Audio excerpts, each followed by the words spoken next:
The Chargers are 4-3 and coming out of the bye week. They're right in the thick of things. Can they find a way to get to 10 wins and potentially a playoff spot?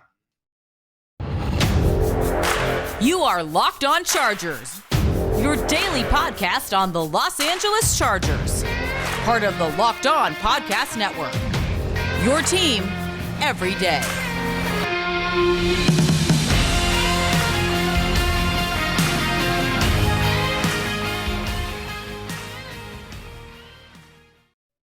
What is up, and welcome into the Locked On Chargers podcast. I'm your host, Daniel Wade, joined as always by my co-host, David Drogemeyer, and we've been covering the Chargers together now for 6 seasons, but this is our 5th season as the host of the Locked On Chargers podcast, bringing you your team every day. Happy Halloween out there, everyone, and thank you today for making us your first listen. And as always, to make sure you never miss the show, go subscribe to the Locked On Chargers YouTube channel and also follow the show for free on all platforms wherever you get your podcast from. And David, it's a very special Halloween edition of the Locked On Chargers podcast. So instead of buy or sell today, we're doing trick or treat. And it starts with the Chargers and their potential wins this season. Can they get to 10 wins? I think 10 wins is the magic number for the Chargers to make it into the playoffs in 2022, because there's a big pack in the middle right now in the AFC. But also, I think one guy who can really help with that is Keenan Allen. And I think the other big question is just Keenan Allen enough now with Mike Williams missing some significant time? So there is still potential for a Chargers trade at this point before the deadline on Tuesday. Will they make a move? We're going to talk about that. And also if the Chargers defense can find some way to improve to be better down the stretch, because they are going to need it. And then in a very spooky fashion, we'll be getting into what scares us most down the back half of the season. One of the things for me would be the injuries get worse before they get better. But David, let's start with our first trick or treat of the day.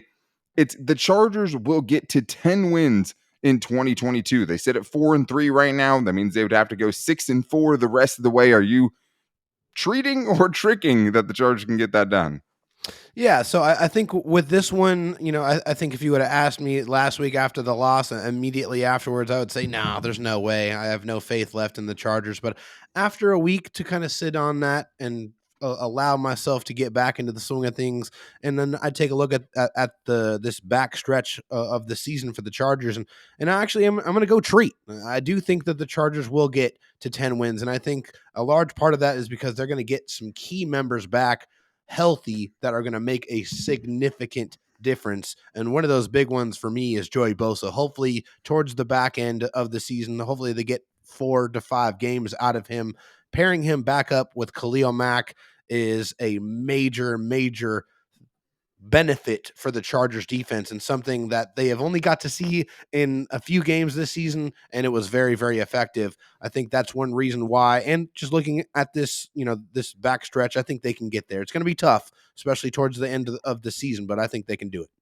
Yeah, it's interesting because, I think when you look at this part of the schedule now, it's different than how you thought about it at the beginning of the season. Some of the teams you thought would be really good aren't as good as you thought, and some of the teams you thought would be really bad aren't as bad as you thought they were, like the Jaguars and the Seahawks. As always. Well, I guess the Jaguars are bad against everyone except for the Chargers for the most part. But like the Falcons are a good team now, right? They're a decent team. They're sitting atop of the NFC South, and they're going to be a really, really tough out in this next game for the Chargers. That's a big game.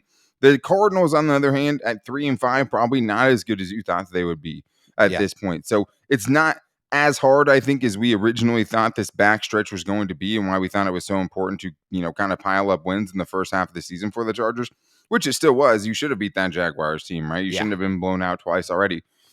There is a path to it. To me, I guess I'm treating this one, but it's like trick-or-treating and going up to the house, and technically they gave you candy, but it's like some candy that you don't want, like circus peanuts or something like that. That's what they're handing out. You know what I mean? So I could see it happening, but it feels like they're around a 500 team. It feels like they could go 5-5 the rest of the season, and that wouldn't surprise me at all. But I'm kind of teetering on it. I think the more than or less than there, if I was doing a PrizePicks projection, would probably be 5.5 wins for the Chargers over these last 10 games. So I think it is really close, but I do think this next stretch in particular is very, very important for the Chargers, David. And this is how I look at it. The Falcons, 49ers, Chiefs, and Arizona Cardinals over the next 4 weeks. Yeah. I know it's unlikely, but if they could just find a way to go 3-1 in that stretch, this is how I see it. The Falcons are a difficult challenge, obviously. That's going to be tough, but the Chargers can absolutely beat them. They're a flawed team as well. The Cardinals are a very flawed team as well. The Chargers can beat them. If they can take care of those 2 wins and pull out one against the Kansas City Chiefs, right? Or if they can get one against a very good 49ers defense, like they'll be setting themselves really pretty down the backstretch. And if they can do that, I'd feel very confident in them getting to that 10-win threshold. I'm right there with you. And I think honestly, Daniel, the Chargers play the Chiefs tougher than any other team in the NFL, and that's been that way the last several years. I think that familiarity is a good reason why, and also I just think the Chargers have some good defensive players that match up well with how the Chiefs do things. It's just about really knocking them out. Yeah. You get them on the ropes, but you can't put them away, and then they come back and they win. They're just such a resilient team, but the Chargers are always right there with them. It's always very, very close games. If they can find a way to get past the Chiefs and get to 3-1 in that stretch, they really set themselves up well to be able to go on a run to end the season. Yeah, and I think the scary thing is because the Chargers are as wishy-washy as they have been, right? And Yeah. have been as up and down as they've been. Like, it wouldn't totally surprise you if they went 1-3 versus the stretch either, right? Losing No, against the it Chiefs wouldn't. and the 49ers. I don't know if I'd pick them to win either of those games right now. If Yeah. they can't pick up, 2 wins versus the Falcons and the Cardinals, which I don't think is a given, like this next 4-game stretch feels like it could be where this season is decided and what the Chargers do at the end of it. Because whether if you go 3-1 or 1-3, that might be your season. Like that Yeah. might be it right there. So that's why I think it's so important. They're coming off of the bye week. Obviously, the coaching is going to have to be better. The execution is going to have to be better. You're going to have to get some of these guys back offensively because the other Yeah. thing is, David, Mike Williams is hurt now, right? Because now you're getting Keenan Allen back, but you're losing Mike Williams. He's not on injured reserve yet, but he's obviously someone, hey, if he comes back, you feel a lot better about it, especially if you have him and Keenan Allen. If they don't put him on injured reserve before the Cardinals game, right, his 4-week timeline could have him back somewhere around week 11, right? So that would mean he could almost play right about when they end up playing the Chiefs. It's not likely, but it means he could do that, right? If he is put on injured reserve, though, that means he can't come back until week 13 against the Raiders, and he'll miss the next 4 games. So that's going to be something that's hugely important that we're going to find out this week if they put him on injured Hopefully the reserve bye or not. week helped the Chargers avoid putting him on IR. Yeah, but the one thing is, David, that we do know is we should be seeing a fully healthy Keenan Allen back into the mix offensively, which is huge. So I guess the trick or treat here is a healthy Keenan Allen will make Justin Herbert look like Justin Herbert again. I'm definitely going treat on this one. It is incredibly important how valuable Keenan Allen is. And it's because no matter the fact that he is not the fastest receiver on the team, he can win off the line of scrimmage. That's extremely important. He is so smooth with his get-offs. He's so sudden. He can get open immediately. He feels those soft spots in the zone. He has a good connection and chemistry with Justin Herbert.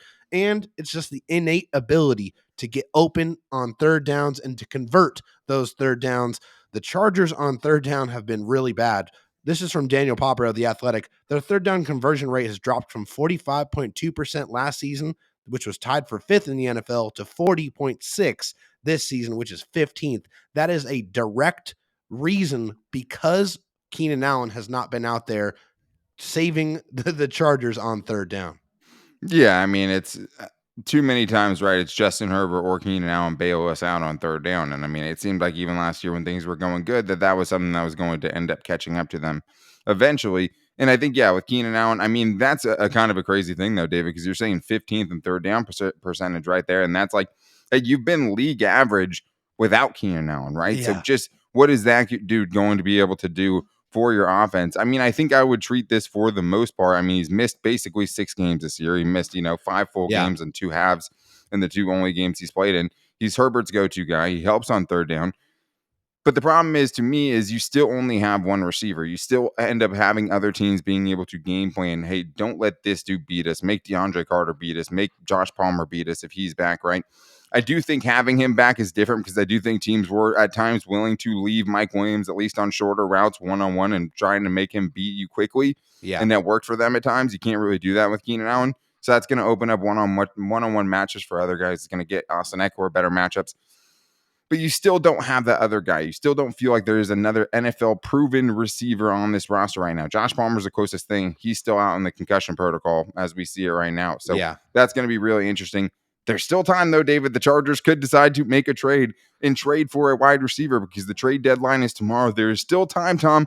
But will they do it? We're trick-or-treating that next. But first, I need to tell you guys, A word from our sponsor, BetterHelp. One of the things that really helped me during the pandemic when I was stuck at home was doing remote therapy through BetterHelp. It helped me realize how important it is to take care of my mental health. I know therapy isn't for everyone, as people like to say, but for me, I think it's something that everyone should try. And if you are going to try it, I think BetterHelp is a great way to kind of break you into it and a great way to use it, because at BetterHelp, you can get someone that you need to talk to at pretty much any time. You don't have to schedule appointments a week in advance and go meet someone in their office. It's done completely online, so you can pick and make your schedule. And if you need something that just comes up out of the blue, you don't have to wait for your next scheduled appointment. You can talk to someone, you can make something a little bit quicker. But the other great thing about BetterHelp is them helping you solve your own problems. That's one of my favorite parts about therapy, is not just, hey, this is someone I can totally kind of unload everything to and just get rid of some of that burden. But it's also like, I'm thinking of the times in therapy with BetterHelp when I'm just in my daily life coming across the normal day-to-day problems that I have. And I've been able to be better equipped to kind of deal with those things because of BetterHelp. So it's convenient, accessible, affordable, and entirely online. If you guys are thinking about doing it, make sure you go right now to betterhelp.com and use the promo code LOCKEDON. That's betterhelp.com/lockedon. And you can get 10% off your first month at betterhelp.com/lockedon. That's 10% off your first month of online therapy at betterhelp.com/lockedon.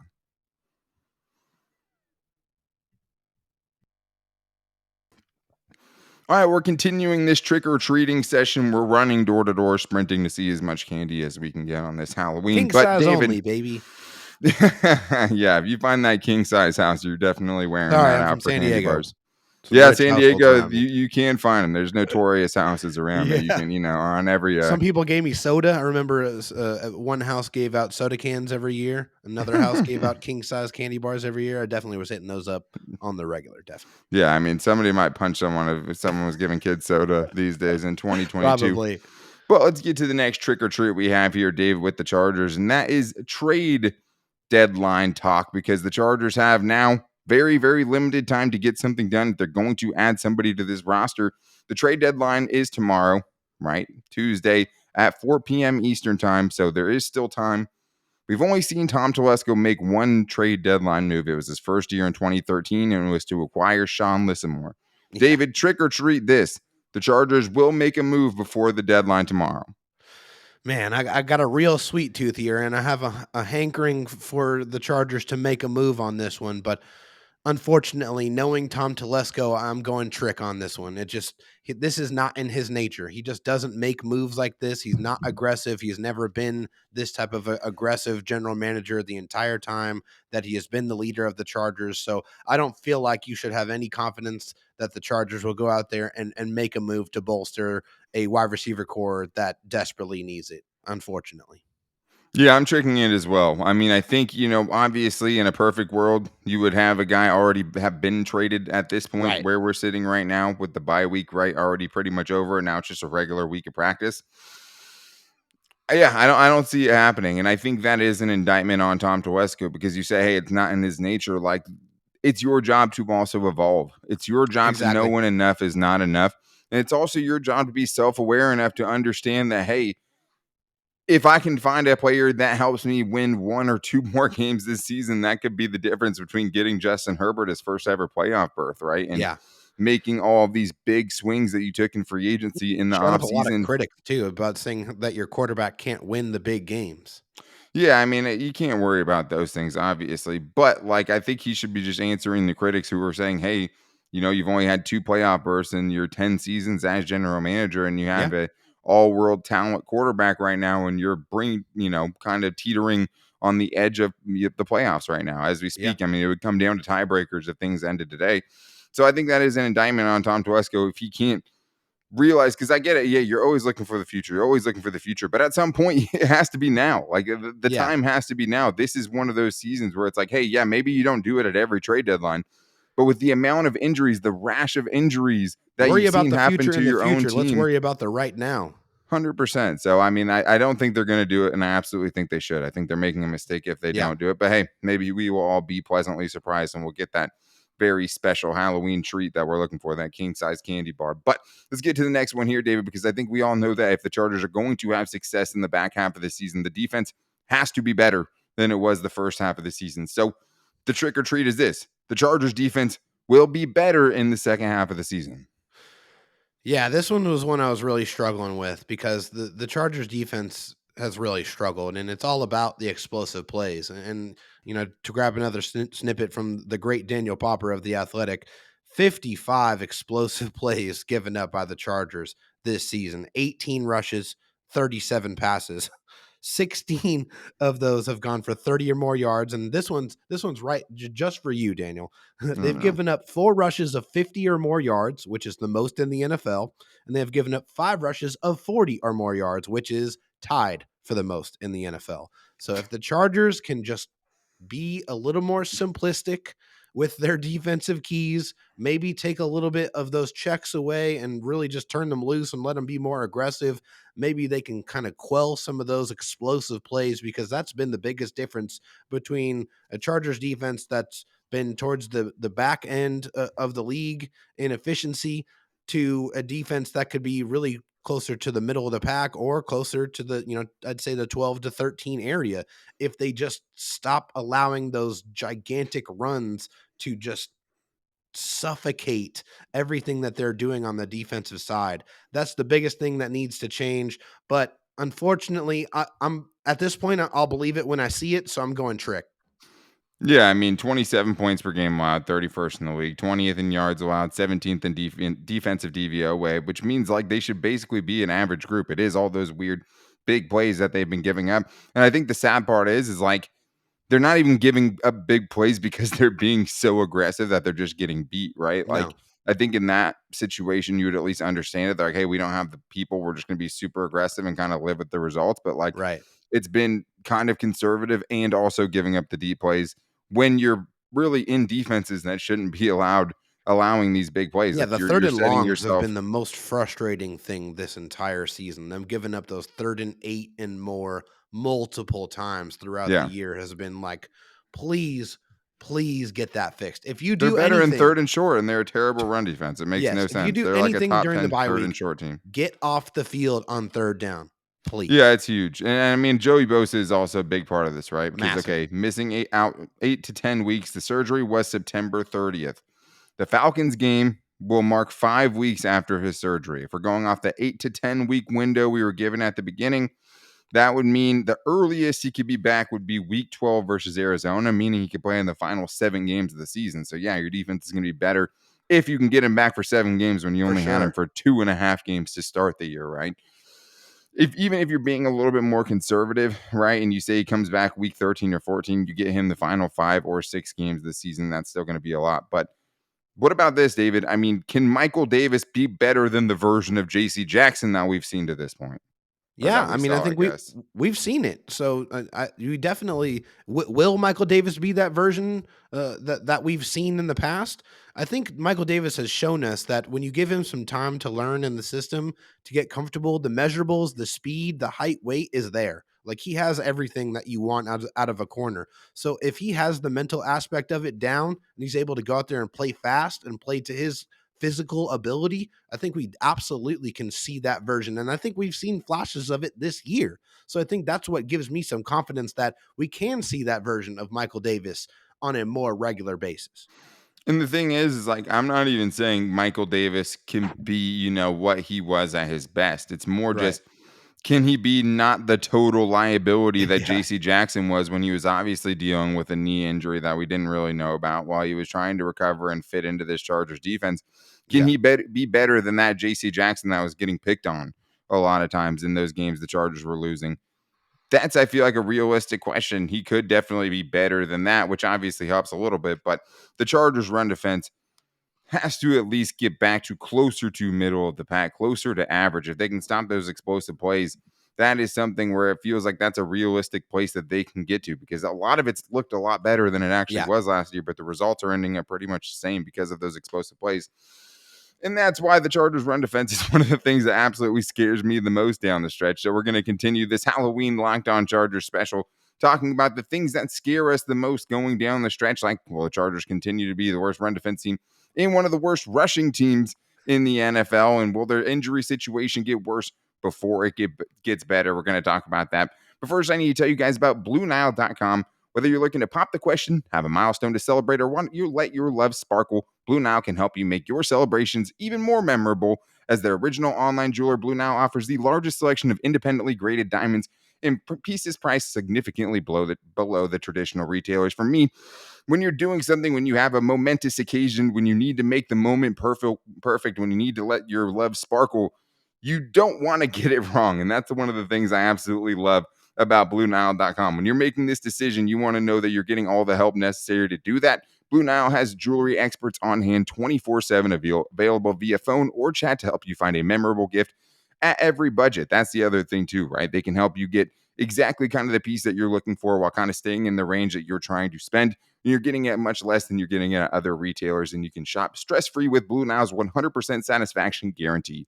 All Blue Nile orders are insured and shipped for free in discreet packaging. They also offer overnight shipping if you're in a rush as well.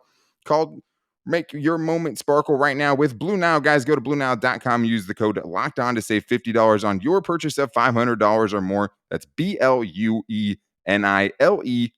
Code LOCKEDON to save $50 on your purchase of $500 or more.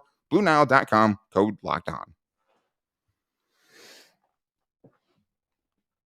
Candy time is over, David. We are done with trick-or-treating, and now we're getting into just the spookiest part of the show today, and that is what scares us the most down the stretch of the season. Obviously, we're talking about the Chargers potentially getting to 10 wins and all of these things. Well, a lot of things have to go right, but it's the Chargers, and we know a lot of things can go wrong as well. So let's start with what is scaring us the most. I talked about the Chargers' run defense, which it's like if that can just get to average, the Chargers' defense should be much improved down the backstretch, especially with Asante Samuel Jr. playing great, Bryce Callahan playing great. Like there's a lot of other things that are working, and it's just still the second worst defense in the league.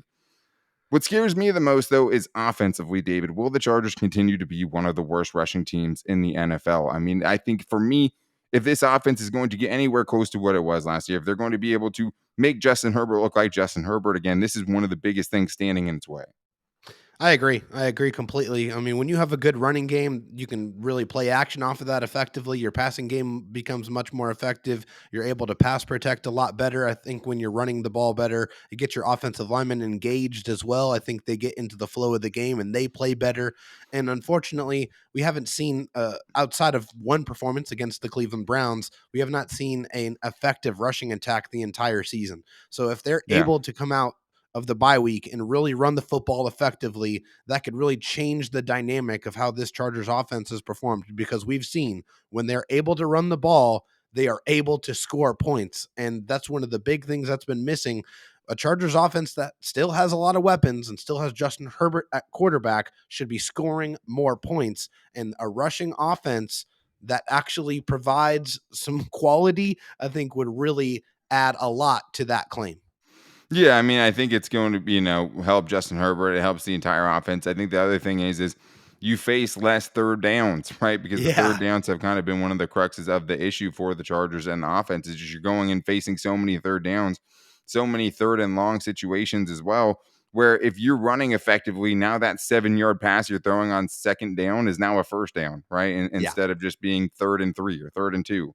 And right, if you're just running on 2nd and 10 and it goes now 3rd and 8 and you're not facing those dire situations where you need something big to happen and you're relying on a makeshift offensive line for the most part for the Chargers. I mean, I think the one thing here, David, is we've talked about it before. This offensive line has a chance to come together a little bit over this bye week, right? This is something where Jamari Sawyer just got thrown in there one week and they just continued to practice with him taking all the first team reps at left tackle. Like you don't get to fully kind of work some of the kinks out during the season when every week is just game planning and trying to kind of, run through the players you're going to run instead of just trying to get a team's chemistry all together on that offensive line. That is something that could potentially boost the running game. If it can do that, I mean, gives Justin Herbert more room to operate. Doesn't make him play hero ball, which he's having to do a lot of the time in these games where the offense is just totally on his back and his fractured rib cartilage. And I mean, I think it just is going to open things up big time for this offense. Oh, spooky, David. Running the ball, very, very important. Shouldn't be something we should be scared of at this point. But let's get to the next one I have here, David. This is the Chargers injury situation gets worse before it gets better. That scares me to death because the thing is that we don't talk about enough. With all these injuries, not only do you have to get these guys back, right, David, you also have to do some sort of magical spell to make sure none of the other guys are getting hurt in the meanwhile. And these injuries have also put the Chargers in a very kind of code red situation where, like, we've seen how much they've struggled with the guys they're missing. Like, who are the next guys that are going to have to be coming in if this keeps up, It is scary. It's scary because like you brought in several players to pair up with each other. You got Keenan Allen and Mike Williams. They complement each other when they're on the football field Yeah. together There's a because of reason you what they paid him that do. much money. Having two of those guys makes a huge difference. Exactly. Same thing with Joey Bosa and Khalil Mack. The vision was having these guys rush at the quarterback together to be able to tag team, to be able to force them to pick their poison. And unfortunately, we haven't seen that enough this season. So that is definitely something that scares the hell out of me. Another thing that Asante scares Samuel me, Jr. and J.C. Jackson too. That's another one where it's like you yeah, thought that another was going to pair. be You were like you have to expecting. pick one of those guys to throw at, except for one of those guys obviously was a very good person to throw at. Yeah, unfortunately. Yeah, but another thing that scares the heck out of me is that the Chargers are not going to make the adjustments that they need to make to be able to be the team that they are capable of being on offense, specifically with the play calling. I need them to be much more aggressive. And on defense, I need them to get some pressure on the quarterback more consistently. We see stretches of it, but it needs to be from beginning to end. Those adjustments have to be made, and it scares me to think that the Chargers are not going to make them. Well, here's another one, right? Can Joe Lombardi figure out the best way to use these players and get this Chargers offense's spacing right? I mean, I Yep, understand that some scares the of heck out that's of me. I mean, that's huge, right? Especially when you're running these plays and you're going through walkthroughs and all of these things throughout the whole offseason, right? Like, especially for Justin Herbert, everything is based on timing. This guy's going to be here in this situation, and you're running those plays based on where those guys are supposed to be when you're Yeah, running them. When you throw out 100 different people, right? If you like, you have a bunch of different combinations of wide hard to receivers, establish that timing. that timing's off, right? And I think that the spacing of the offense is off. I'm not making any excuses for Joe Lombardi. The whole part that scares me is, can you find a way to use these guys? Because that's another thing. We talked about the offensive line.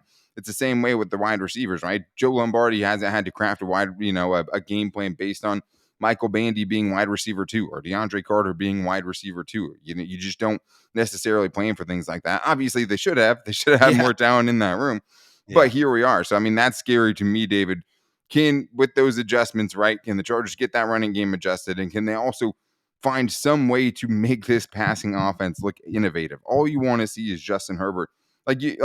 For example, right? I know Tua, the Herbert thing, like all of those things. I mean, it's always a very toxic kind of subject, especially on social media.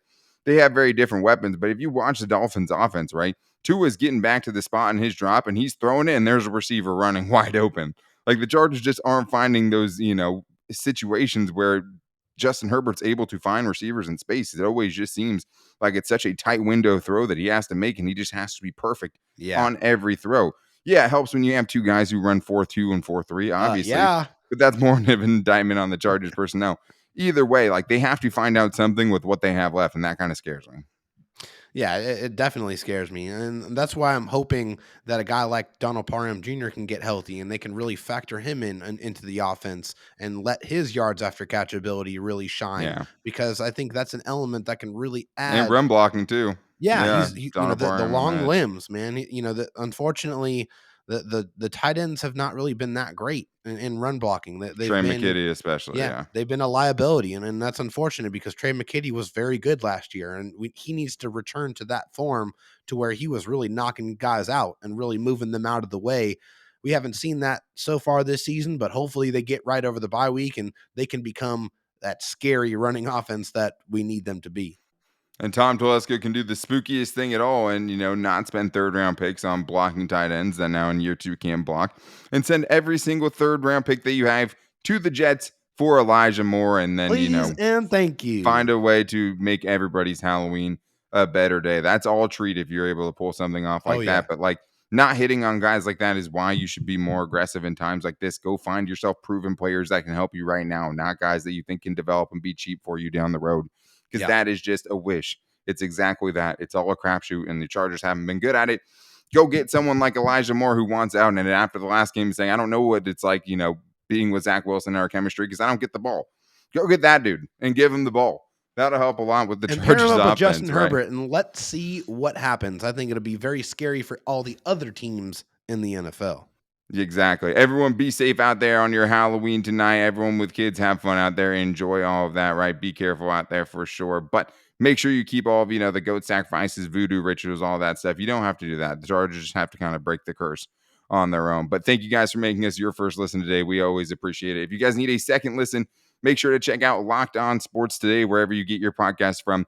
From the games that matter most to the biggest stories in sports, go beyond the scoreboard and behind the scenes with local experts and insights the only way that Locked On can provide. Locked On Sports Today available wherever you get your podcast from, just like us. Make sure you guys are subscribing to the Locked On Chargers YouTube channel. If you're watching now, make sure to subscribe and like the episode if you guys like the content out there today. You can also find the show for free every single day wherever you get your podcast from, Apple Podcasts, Spotify, or wherever. And you can also find the show on all of our social media every day. We post the show every day to our Twitter at LockedOnLAC. You can find it on my Twitter at DanTalkSports and David Drogemeyer's Twitter at DroTalkSD. You can also find the show on our at Locked On Chargers Instagram page and on our Locked On Chargers Facebook page. If you guys want to get your voicemail questions, and we might do Twitter Tuesday, depending, because we do have a special guest. We're trying to get Daniel Popper on this week to talk to him for the Chargers on the bye week, but we don't know when that's dropping yet. So make sure you guys are back here for all of the latest content and Chargers news, everything like that. But David, we are going to be back here tomorrow with you guys as we always are. Until then, happy Halloween and go Bolts.